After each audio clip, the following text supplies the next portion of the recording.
Bienvenue dans Elles Inspire Studio, le podcast des femmes qui osent, créent et surtout inspirent.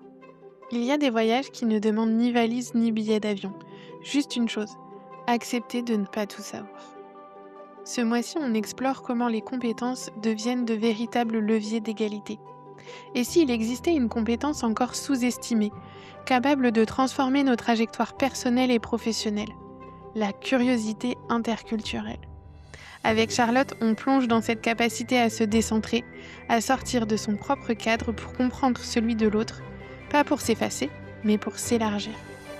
Dans un monde professionnel traversé par les tensions identitaires, les différences culturelles, les rapports de pouvoir, cette compétence devient stratégique. Elle crée du lien, évite les raccourcis et elle ouvre des espaces plus justes. Et si faire bouger les lignes commençait par déplacer son propre regard ? Parce que l'égalité ne se décrète pas, elle se construit. Et surtout, souviens-toi, ce que tu sais faire mérite d'être entendu. Bonjour Charlotte, bienvenue dans le podcast. Bonjour Marine, merci de m'avoir invitée, je suis ravie. Alors, on est ensemble pour parler d'un vrai sujet qui est à la fois profond et important. Et ce qu'il faut quand même qu'on dise en tout début de cet épisode, c'est qu'on est ensemble aujourd'hui dans le cadre du Podcaston, un événement international qui regroupe plein de podcasts sur plein de thématiques différentes et qui ont pour but, du coup, de mettre en avant une association et ce qu'elle apporte à la société dans ce cadre-là. Effectivement. Est-ce que tu veux commencer par nous dire qui tu es et puis l'asso que tu représentes? Bien sûr, alors, je vais commencer par l'asso, je suis Charlotte Courtois, je suis absolument passionnée d'une thématique qui s'appelle l'interculturel, donc pas les différentes cultures, mais comment on vient créer des liens et des ponts entre les cultures. Et donc je fais plein de choses différentes, je suis entrepreneur et parmi les choses que je fais, il y a effectivement l'associatif. Donc je suis fondatrice et présidente d'une association, d'une ONG qui s'appelle Constellatio et qui éduque les enfants au dialogue entre les cultures depuis un peu plus de 15 ans, partout autour du monde, qui est accréditée par l'UNESCO. Donc ça, c'est une de mes activités, dont on va forcément beaucoup parler, autour de la notion, du podcaston et de l'événement du podcaston. Je suis également conférencière internationale plutôt en entreprise, dans les organisations en tout cas, sur les compétences interculturelles, pour développer la performance, la cohésion, la productivité en entreprise. Et enfin, je suis aussi podcasteuse. Donc moi aussi je participe au podcaston des 2 côtés, en tant qu'invitée et en tant que podcasteuse. J'ai un podcast qui s'appelle Surprise interculturelle et qui évidemment aborde ces sujets-là, donc amène, notamment beaucoup d'anecdotes sur, ce que ça veut dire concrètement, les différences culturelles et comment on peut les anticiper, les comprendre et s'y adapter, au mieux. Super, merci beaucoup. Justement déjà peut-être pour, comprendre pourquoi, ce sujet te passionne, comment t'en es arrivé là? Qu'est-ce qui t'a amené à avoir, cet attrait pour, l'interculturalité? Comment c'est venu dans ta vie? Parce que d'emblée, je suis quelqu'un de curieux. Et du coup, l'interculturel, c'est ça, c'est waouh! Mais en fait, il y a plein d'autres façons de faire les choses dont je m'étais jamais rendu compte. Donc je pense que ça fait partie de ma nature au départ, mais effectivement, il y a eu un événement marquant dans ma vie qui a vraiment été un gros déclencheur. C'est que quand j'étais ado en fait, moi, quand j'étais enfant, j'ai beaucoup déménagé, mais mon père était muté, en fait, régulièrement et parmi ces mutations, il y a eu l'Australie. Et donc quand j'étais ado, quand j'avais entre 13 et 15 ans, on habitait à Sydney, en Australie, pendant 2 ans et demi et là, ça a été l'émerveillement total. Déjà parce que c'est un pays absolument merveilleux, mais en plus parce que, pour moi, en tant que jeune fille, il y a eu cette prise de conscience qu'en fait, il y avait, plein de manières de vivre, de comprendre la vie, d'interagir avec les gens et ça a été en anglais, ils disent mind blowing, tu sais, une explosion mentale de waouh! Donc je pense que ça a été assez déterminant effectivement dans le fait de m'orienter vers l'interculturel ensuite. Ouais. Alors juste peut-être quand même pour comprendre, ce que fait, ton association, ce que tu y apportes, est-ce que tu peux nous expliquer, son pourquoi tu l'as créé, son principal objectif et comment ça s'organise? La mission de Constellatio, c'est de sensibiliser au dialogue entre les cultures. Sur le papier, ça peut s'adresser à tout type de public, dans nos statuts, tu vois, officiels, déposés. Mais dans la pratique, on s'adresse quand même principalement aux enfants et aux adolescents. Maintenant, on élargit également aux jeunes adultes. Mais en gros, l'idée, c'est le plus tôt possible Mmh. de développer la curiosité envers les autres cultures, mais aussi, du coup, d'apprendre à mieux connaître, accorder de la valeur et partager nos propres identités culturelles au pluriel, Parce qu'on peut avoir, on est chacun en fait des patchwork Mmh. d'identités culturelles, que ce soit nos identités nationales et on peut en avoir plusieurs. Je crois que c'est Jamel Debbouze qui disait un truc du genre, il me semble qu'il doit être d'origine algérienne, qui disait du genre, «Quand on me demande de choisir entre la France et l'Algérie, c'est comme me demander de choisir entre mon père et ma mère».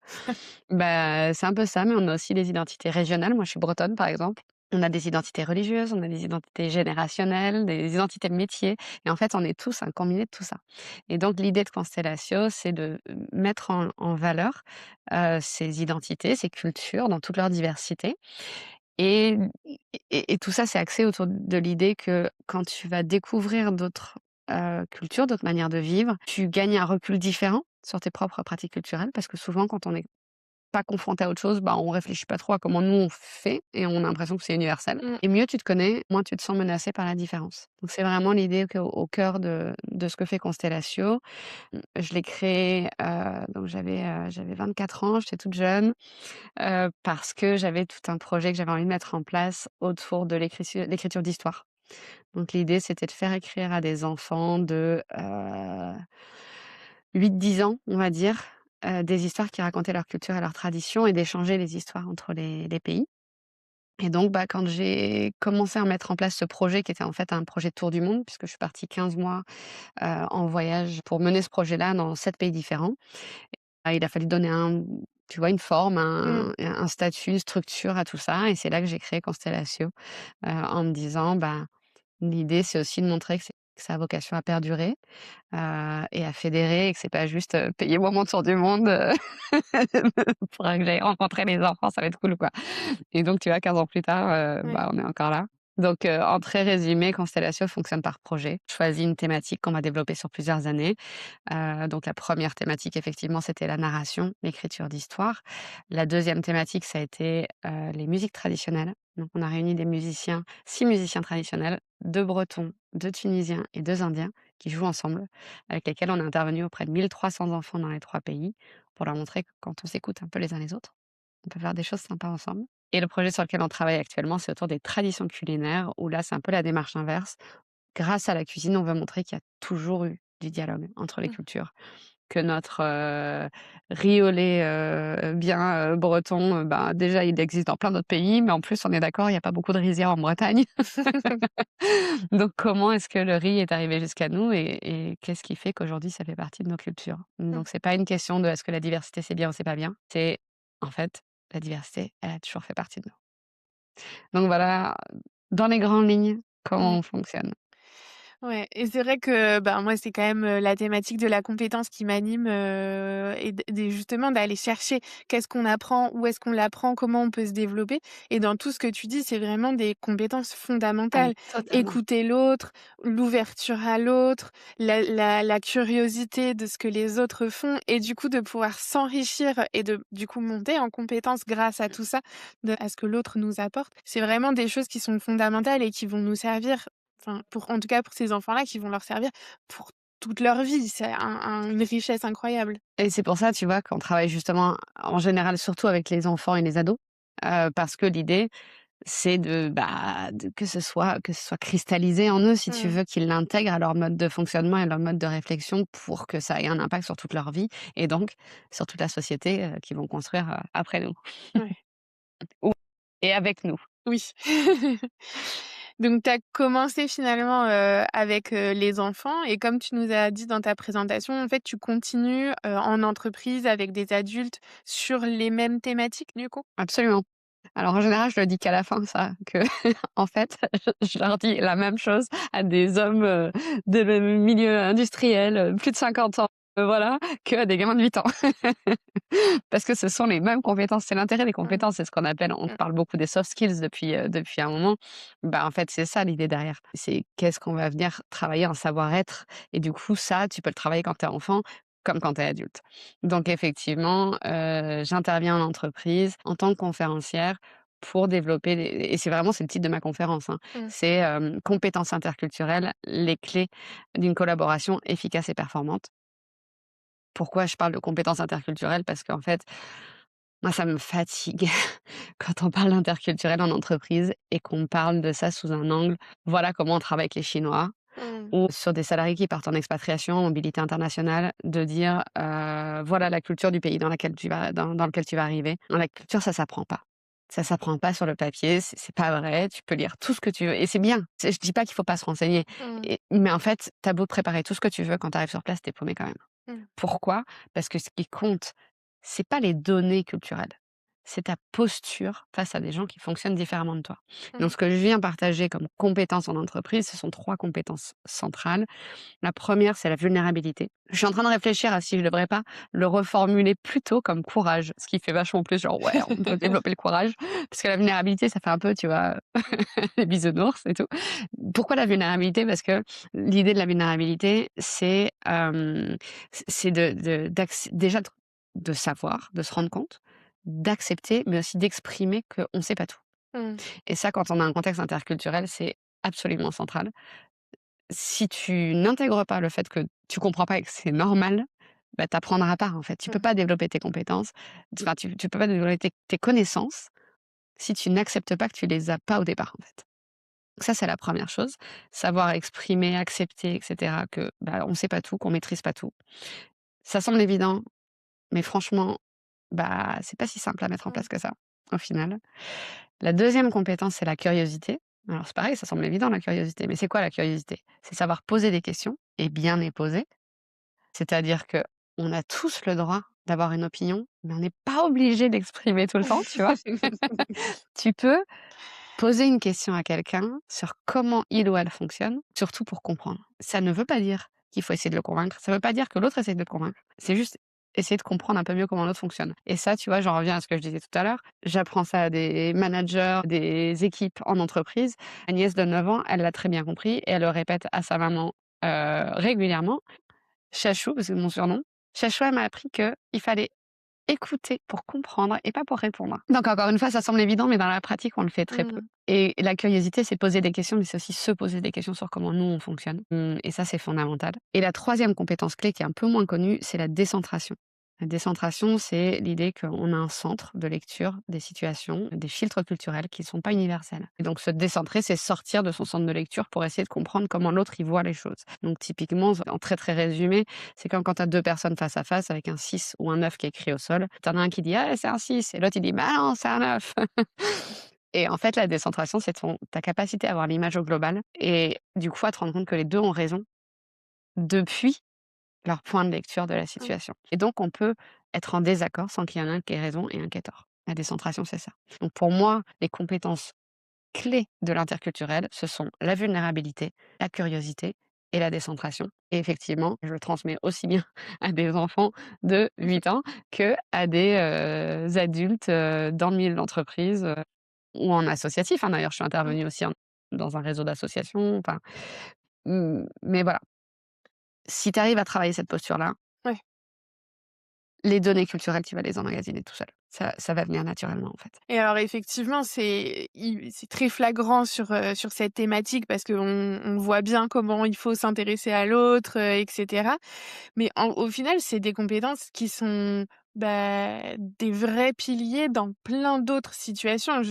Tu vois, si on sort de ce contexte, qu'on reste dans une culture qui 2 personnes qui ont strictement la même culture, un manager, un chef de projet et qu'ils arrivent bah, voilà, ils arrivent pas à mettre en place ces compétences-là, et beh, le travail sur ce projet-là, il va être quand même vraiment bien plus complexe si on n'arrive pas à comprendre, le point de vue de l'autre, si on n'arrive pas à partager les choses, à s'interroger l'un l'autre sans essayer de convaincre l'autre.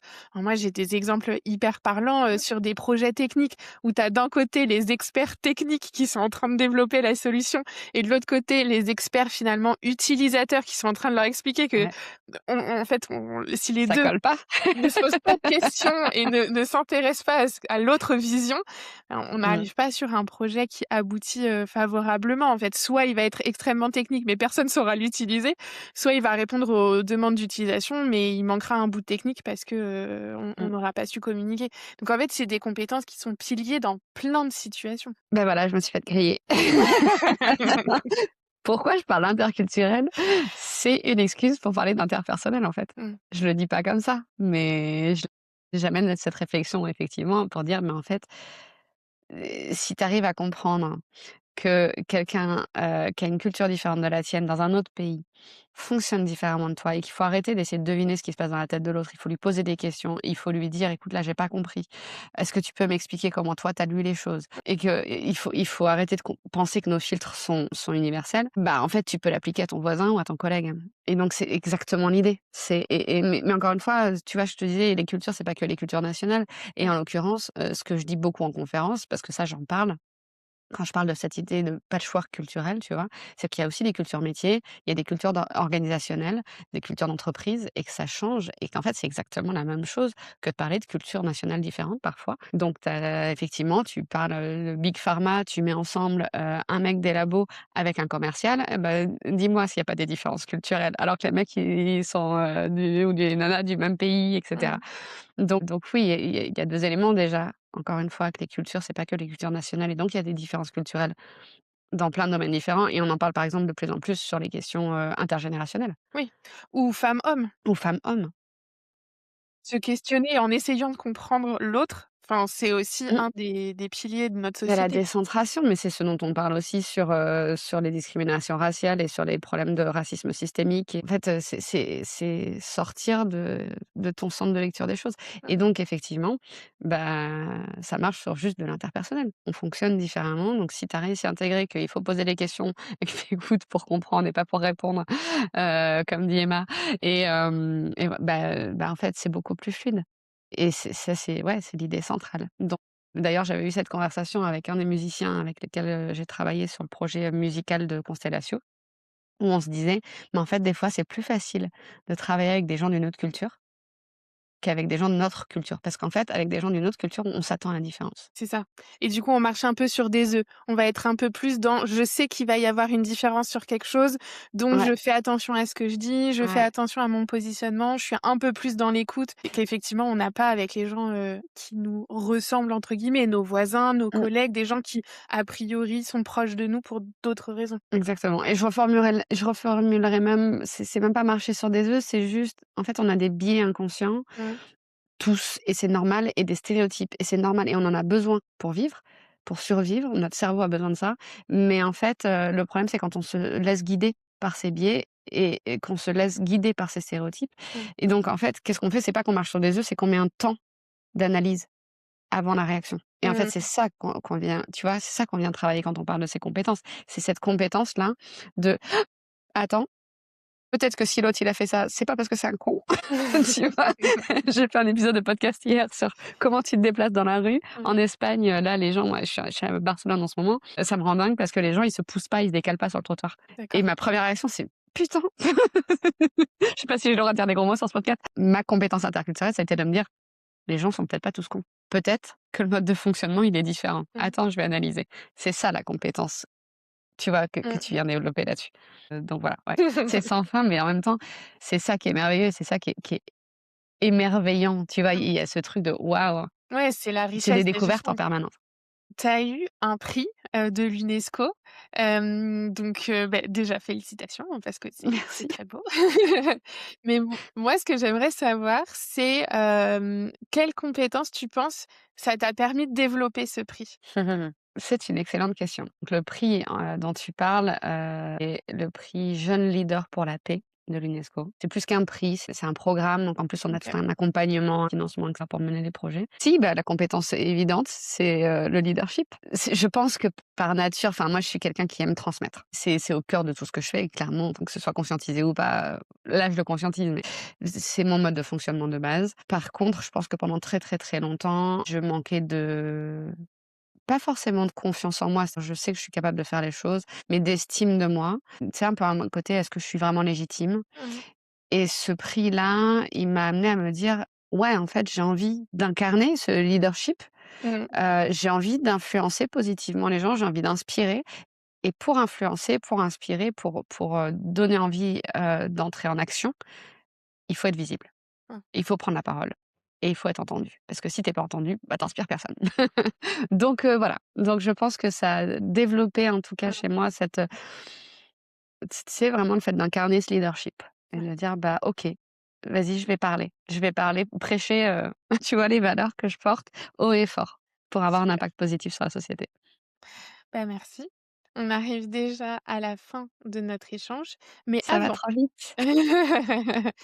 avant de passer à notre petit, challenge comme dans tous les épisodes, tu viens quand même, nous présenter ton asso. Est-ce que, les auditrices qui auraient écouté et qui auraient envie, de t'aider, elles peuvent faire quelque chose? Mais oui, toujours. La manière la plus évidente d'aider, forcément, c'est de faire un don. Donc, je t'ai partagé le lien Mmh, qu'on peut ce remettre sera en en description. métadescription, en description de l'épisode. Faire un don, que ce soit un tout petit don ou un gros don, c'est déductible d'impôt à hauteur de 66. Clairement, c'est tous ces dons mis bout à bout qui nous permettent de mettre en place des actions. Parce que tous nos projets sont menés dans tout type de structure, indépendamment de leurs moyens et donc pour pouvoir faire ça, que ce soit dans les hôpitaux pour enfants, les orphelinats, les écoles privées, les écoles publiques et cetera, on propose nos projets gratuitement et on est en 100 bénévolat, ce qui veut dire que tous les dons qui sont faits à Constellatio servent au projet. On n'a quasiment pas de frais de fonctionnement. La deuxième manière d'aider, c'est d'adhérer. Ça permet de faire un don. L'adhésion, elle est à 10 € par an, hein. Après déduction fiscale, on parle de 3,40 € pour l'année. Pas grand-chose, mais c'est une belle manière de soutenir doublement, donc financièrement plus, en montrant qu'il y a une communauté derrière qui croit en nos valeurs et puis, si vous avez envie de devenir bénévole, vous êtes les bienvenus. N'hésitez pas à prendre contact et on a des super pôles de bénévoles, donc on peut intégrer les gens avec plaisir. Bah, merci. C'est le moment du challenge. On t'écoute. Yes. Et moi, je vous challenge à développer votre curiosité. Je vais vous partager un exercice que je donne en conférence. Je vous propose de faire une liste de 10 questions que vous pourriez poser à des personnes d'autres cultures, culture nationale du coup, mais pas que, pour mieux connaître et mieux comprendre les cultures des autres. Alors, pour moi, c'est hyper facile de trouver des questions à poser. Ça peut être, si tu devais demander à ta maman ou à ta grand-mère ou à ton grand-père, on sait jamais, de préparer un plat, ce serait quoi? Un plat traditionnel. Ça peut être plein de choses. Si vous n'arrivez pas à trouver, demandez aux enfants. Eux, ils ont toujours des idées de questions à poser pour découvrir les autres cultures et si vraiment il y a pas d'enfants autour de vous, vous pouvez toujours aller demander à l'intelligence artificielle. C'est une bonne manière aussi de développer les questions qu'on pourrait se poser et donc faites une liste de 10 questions et chaque semaine, posez cette question-là à une ou plusieurs personnes d'autres cultures et au passage, je vous suggère de vous poser la question à vous-même pour découvrir aussi, selon votre culture, quelle serait la réponse et si vraiment vous manquez d'idées, et c'est pas de la pub, mais tous les vendredis, je poste une question interculturelle sur LinkedIn. Je t'en avais pas parlé Marine, mais voilà, cette question-là du plat traditionnel en fait partie. OK. Mais posez, listez les questions et posez-les à des personnes de plusieurs cultures pour découvrir d'autres Et ben, cultures. moi, j'ai hâte de savoir quel, lien, quelle, r rencontre ça va pouvoir créer dans les femmes, auditrices du podcast. Parce que souvent, quand on va vers quelqu'un et qu'on s'intéresse véritablement à lui en lui posant rien qu'une question, ça crée, vraiment une, relation, qui peut mener à des choses qu'on ne soupçonnait pas derrière et c'est Ouais. aussi comme ça qu'on, crée son réseau, hein, finalement, qu'on va étoffer ces relations autour de soi et on en avait parlé longuement dans le mois de décembre. On avait fait un mois entier sur le réseau et ça contribue à ce pas vers l'autre, cet intérêt vers l'autre, véritablement à diversifier les gens qui nous entourent. C'est hyper riche. Merci beaucoup Charlotte d'être venue à mon Merci à micro. toi. Je suis ravie, c'était top, on aurait pu parler comme ça Des heures. pendant des heures, mais c'était un plaisir. Merci à toi. Tu viens d'écouter Elles inspirent Studio, le podcast des femmes qui osent, créent et surtout inspirent. Et si tu es encore là, c'est peut-être qu'une petite étincelle s'est allumée. Alors faisons-nous un cadeau, partage cet épisode avec une amie, une sœur, une collègue, une femme qui elle aussi a besoin d'entendre que sa voix compte. Abonne-toi, laisse un commentaire, un cœur, parce que c'est comme ça qu'on fait circuler l'audace. Et quand tu auras relevé le petit défi proposé dans cet épisode, viens me le dire, je veux savoir ce que ça a réveillé chez toi. Ta voix compte et tes compétences sont déjà en train de rayonner.